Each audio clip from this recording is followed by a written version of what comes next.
système inertiel du canal semi-circulaire est constitué de la paroi du canal, du liquide endolabyrinthique et de la crête ampulaire. Étudions d'abord le couple constitué par la paroi du canal et le liquide endolabyrinthique. Le liquide est une masse dont l'inertie sera vaincue par le frottement contre la paroi du canal.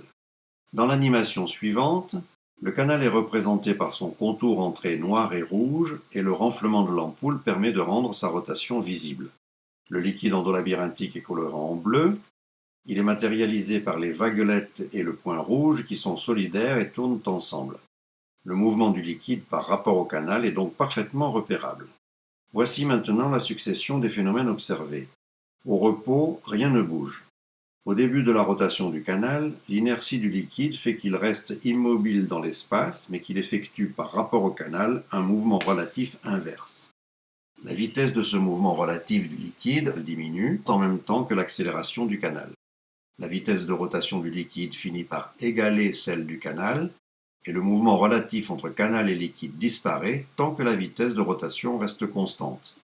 Lorsque la vitesse de rotation du canal diminue, l'inertie du liquide fait qu'il continue à tourner à la même vitesse, mais cette fois dans le même sens que le canal. C'est donc le mouvement relatif qui s'inverse. Ce mouvement du liquide persiste quand le canal s'arrête. Quand l'inertie du liquide s'épuise, tout revient à la position de repos.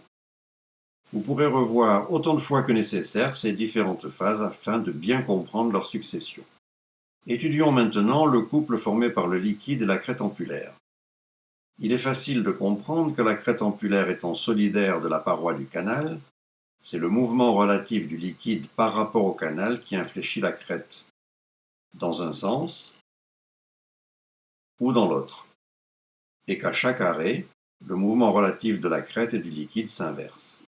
Ces connaissances concernant l'anatomie et la physiologie du canal semi-circulaire externe vont vous permettre de comprendre la naissance du nystagmus.